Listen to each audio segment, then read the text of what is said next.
Shalom, today is October 7th. It's been a year of fighting in Israel. It's also the first day of memorial of October 7th, 2023. But today we're still fighting the fight that began on that day. That day we started with one front, Hamas in Gaza. And today Israel is fighting 7 different fronts. Let's take a look at the newspapers today as we're remembering October 7th, but still fighting the war. October 7th. 367 days of fighting, 1,687 people and soldiers died. 101 hostages still held in Gaza, alive and dead. And one country that's fighting for its future and is continuing to live that day, Hayom Hahu, that day. The day that has not finished. Shana LaTevach, 1 year to the massacre, special edition. And this is the Nova Festival location that was filmed yesterday. We see trees that were planted last year that have been growing, and the torn Israeli flags. As this newspaper is focused on remembering, it's also bringing news about the war that's still happening today. Let's open up and see. There's been a lot of news. October 7th, 2024, with the yellow ribbon symbolizing the hostages. The opinion article's headline reads, Hayom Shebo Ibadnu et ha'emun, the day we've lost our trust.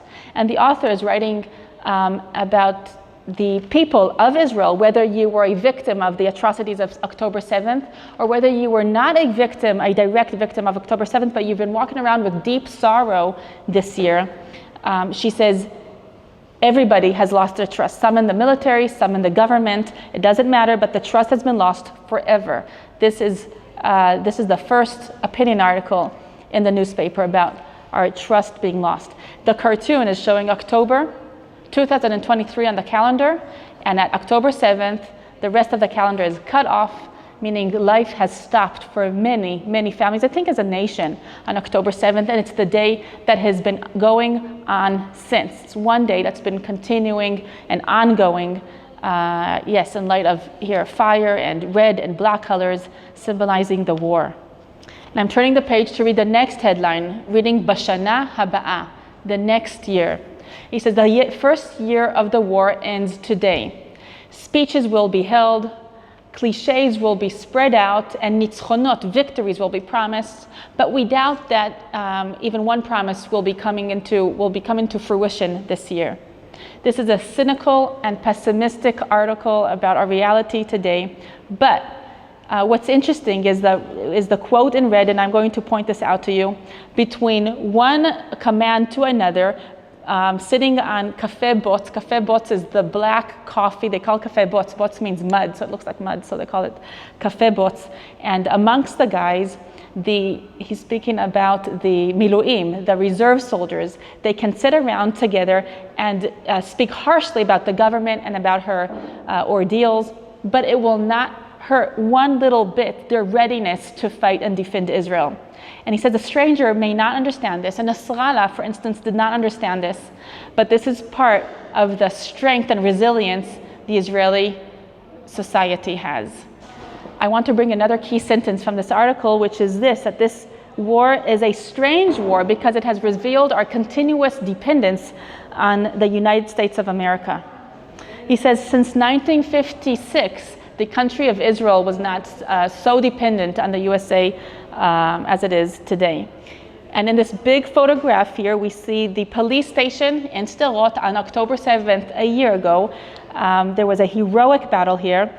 Later, the government of Israel completely flattened the place, and today a serious memorial service will be held on that ground today afternoon. On the left, another column, an opinion article, an optimistic one, explaining about the faith that Israel has and the faith that unites us. And he's saying we were not attacked on October 7th, we were attacked on Simchat Torah. So this is more of a religious approach, a spiritual approach, focusing on the faith in the God of Israel. And here is actual news, not just memory, but the news of the battle still going on today. And this is about the terror attack that happened yesterday in Beersheba.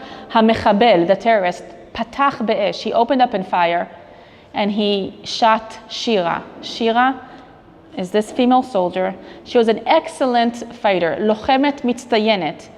nirtzecha, murdered. One day before October 7th, a deadly attack in the central bus station of Beersheba. This terrorist is one of the Bedouins that lives around Beersheba, many Bedouins that live in the Negev where Beersheba is.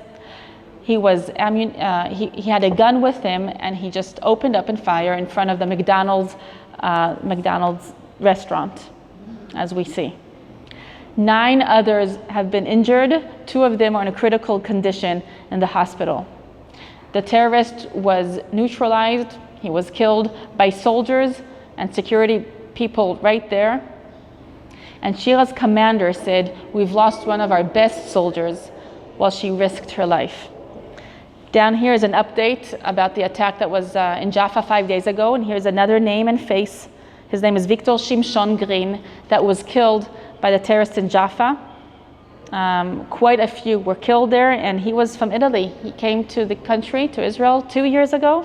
He was living here on his own, and he was killed by the terrorists in Jaffa just 5 days ago. October 7th, Shana LaTevach, a year to the massacre, and here 101 still in captivity. And the headline reads, Bein Gaza leLebanon, between Gaza and Lebanon. A year after continuous fighting, the IDF had worked yesterday on the ground in 2 different fronts. A commander that's been fighting in the northern border since the beginning of the war, whole year, has said, "We have found rocket launchers in southern Lebanon that were aimed towards houses, civilian houses in kibbutz close to the border. We have demolished them all." And in the military, they're assuming that turning Lebanon to the main front will bring for a change in strategy in the security situation of Israel, hopefully for the best. In the photos, we see Jabalia in a tank. Jabalia is the northern part of Gaza, and an Israeli tank with Israeli flag is entering in. We are finding more and more renewed ammunition, renewed terrorist infrastructure in Gaza, still as Hamas is trying to recover. And here in southern Lebanon, we see this picture, Drom Lebanon, southern Lebanon, and Israeli IDF soldiers are walking in by foot, finding what the Air Force cannot find, these specific rocket launchers that are hidden and are ready to launch a rocket against civilians in Israel. Hagiborim shelo yashuvu. Here's the picture of Nir Haddad. He's 28 years old. He was injured in Gaza in June. He was fighting for his life since then. In the incident where he got injured, 2 others died. The quote is this, the headline is this, Nilchamta al chayecha, you've been fighting for your life. You wanted to continue to be a father to Roni and Noga, his 2 twin daughters that are 4 years old. So yesterday he passed away. He was injured heavily by inhaling smoke from a bomb that exploded on the tank that he was in Gaza.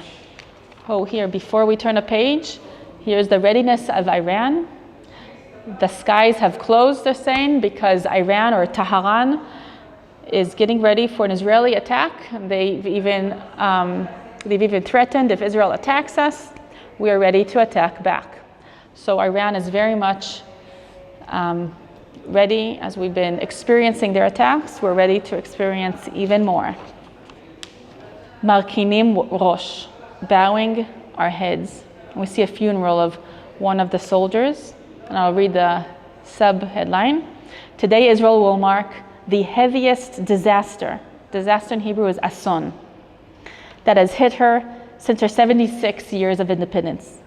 Since the beginning of a war, and now they're giving numbers, 885 civilians have been killed in Israel, 727 IDF soldiers have been killed, and 67 Israeli policemen. 11,000 injured, female and male, have been registered in the rehabilitation department of the Ministry of Defense. The numbers, it reads, are unconceivable. And we see it's a whole schedule of today, remembering the 7th of October, a schedule of ceremonies throughout all the countries, starting at 5 a.m., a march of the hostage families, down to 9:45 in the evening, the Western Wall, but different ceremonies held out throughout the day, throughout the countries, to remember the fallen ones since October 7th. And again, what's strange and weird is that October 7th has not ended. We are still fighting the same battle, actually a larger battle today. The next story is a very encouraging one. I'll say it briefly. It's about reserve soldiers on October 7th not being called up, but on their own initiative, calling up their company, reserve company soldiers. They come with their guns. Usually they're in tanks on their reserve duty, but they didn't have the tanks. They were not called up, so they come just armed with their personal guns and come and save soldiers who, here's a quote of one of them, said, "I do not know if I would have been here today, im lo haytem magi'im, if you would have not come." So this is part of the Israeli spirit, having their own initiative, fighting for Israel, not called officially. Milim shel tikva, words of hope. And this is dedicated to hostages that were released in the deal, but they're writing to their fellow hostages or even family members that are still in captivity. So while they went through the hell in Gaza, it says, they're now writing to those who are left behind, and they've been waiting for a year for this nightmare to end. Lo nafsik le'avek alechem. It says, we will not stop fighting for you. She's writing to her fellow hostage. Just personal words here to him. And here Aviva is writing to her husband that's still in Gaza. I do not understand how you are still there. Lo matzlicha להבין איך אתה עדיין שם. מי שזוכר, there are those who remember, ומי שבוחר להשכיח, and there are those who are choosing to forget. And it's a picture of Berlin. On one hand, it's a pro-Israel demonstration, and the other is a pro-Palestinian demonstration. This is just a short article about the demonstrations in Germany. Some are pro-Israel and some are anti-Israel. And as we know, since October 7th, anti-Israel has been very, very open. Alongside the love to Israel, there are many that are hating Israel and hating what Israel is called to do. Economics, Shana lemilchama, 1 year to the war. Hamaka shesafga hakalkala, the hit that the economics in Israel has received, ve'ech yotzi mizeh, and how do we get out of it? And it reads that this has been one of the hardest years that the economics in Israel has ever known. The credit rating has lowered in a lot, and the financial situation of many homes and families and businesses has gotten worse. The growth is negative, and the debt that Israel has is just huge, and it's continuing to litfoach. Litfoach means to rise. And 30% less of investors, less investing in the high tech in Israel. And there are many numbers here. Even export has gone down and import has gone down. And there's an increase of 100 billion shekels in the government's spending. This is because of the war. Housing cost has gone up and almost 6%, and housing is very expensive in Israel, so it's just continuing to rise. A drop in 60% of the number of tourists, and that's a loss of 19 billion shekels for Israel this year. And a deep dive in 3 levels in the rating of Israel's credit. But with all this negative, who has been gaining? It says here, Chagiga be'El Al, celebration in El Al, the official aircraft in Israel that has been continuing their flights throughout the war, and their prices of tickets have been on the rise. And something good to end with, like a dessert.